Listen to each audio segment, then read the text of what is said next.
G'day, it's John Willis from Club Marine TV here. There's an old saying in the boating industry that says, living the dream. Well, you know what? With a Parker Monaco 110, you can live all your dreams. This one's a ripper. Let's have a bit of a play.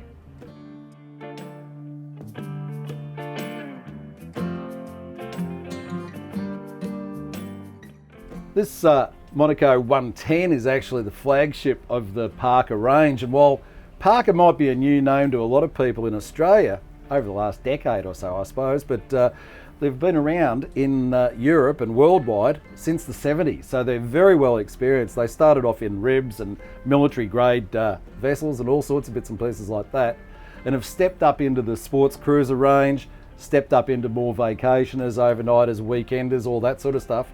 But this is their flagship, and one hell of a flagship it is too. It's an absolute beauty. This is an absolute breeze to drive. The seating position's great, and of course it's a bolster seat if I want to get up a little bit higher as well, but great vision through that big one-piece windscreen.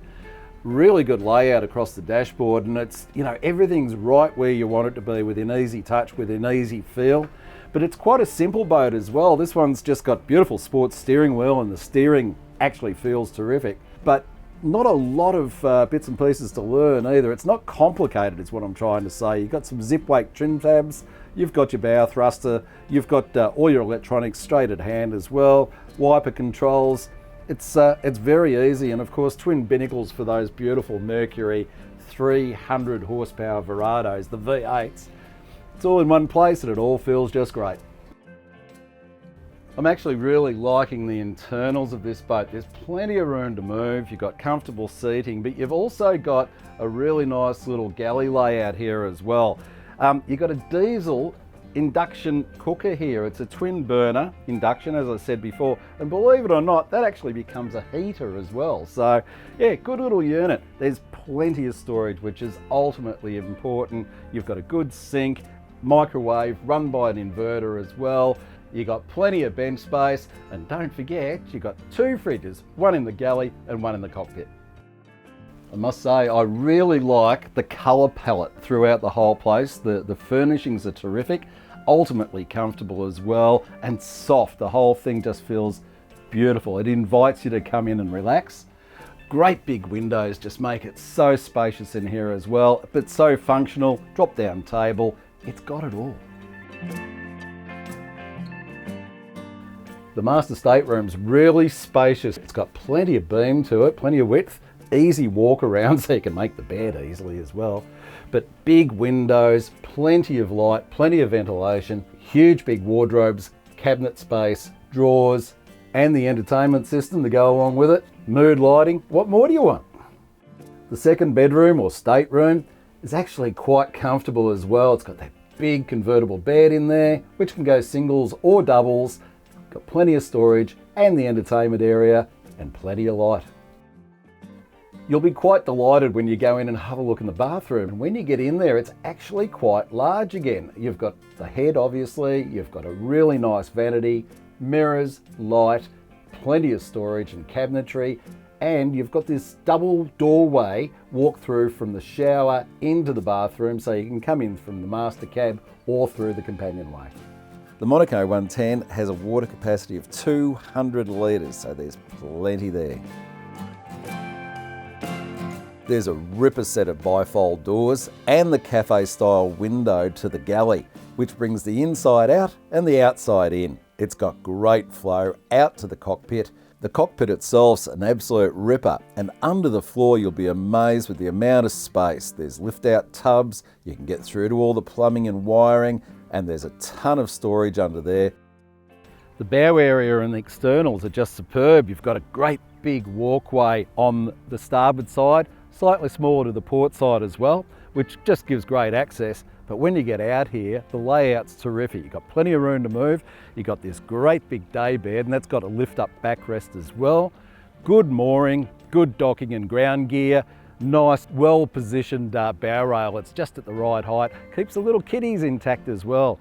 Look at this beautiful big single section windscreen. Plenty of roof structure as well, so you got your little radar tower and arch and aerials and all the rest of the bits and pieces. But have a look at that slide back sunroof. It just looks superb, and it's even better from the inside. We've just come motoring out of the marina, and I might say it's, you know, fairly tight handling in there in places, but with the twin outboards plus the thruster, I had no problems with, you know, pinpoint positioning on it as well. So we're just passing the 5 knot zone, so it's time to go and have some fun. Here we go. Wow, you can feel that right from the word go. Up we go, straight into it. Like, there is no bow lift. You expect quite a lot from a big boat, but no, the visibility is just terrific out the bow. I'm cruising already at about 4,000 RPM, doing 44 kilometres an hour, using about 40 litres of fuel either side, litres an hour of fuel either side. So that's pretty economical running for what we've got in this boat, and it just feels great. It's a bit lumpy out here, but we're feeling nice and comfortable heading straight into it at the moment too, so that's going to be the worst of it. But it feels really good. It's we're not getting a lot of lift. Here's a bigger wave, no problems. And you know what? There's not an absolute skerrick of spray over the windscreen. The thrust out of the hole with these big V8 Mercs driving through some 17-inch inertia stainless steel props. Really pleasing, really, really nice. But I really like the fact that with the outboards, you're just reducing so many costs. You can tilt the motors fairly free of the water as well. They're great for servicing. If you do want to trade them up eventually, it's really easy, just a bolt on, bolt off type scenario. So it's got the big three: fuel savings, performance, and maintenance savings. Speaks volumes to me. We found a great cruising speed at around 21 knots, and that gave us a range of about 180 nautical miles with plenty in reserve from the 700 litre fuel tank. With a starting price in Australia in the high fives, around $580,000, I think it's actually very, very good value. It's a lot of boat for its size designation. Maybe if you're going to the tropics, maybe using it a lot in summer, maybe a gen set with air conditioning might be a good option. Some will like a stabiliser. I certainly don't think it needs it by any means. So you can opt it up a little bit if you like and get that price up a little bit, but I like it just as it is. Some people are going to want to opt up to the new range of joysticks. I'd say save your money, you don't need it. The Parker Monaco 110, I think she's an absolute ripper. It's going to sell well. This has been John Willis for Club Marine TV.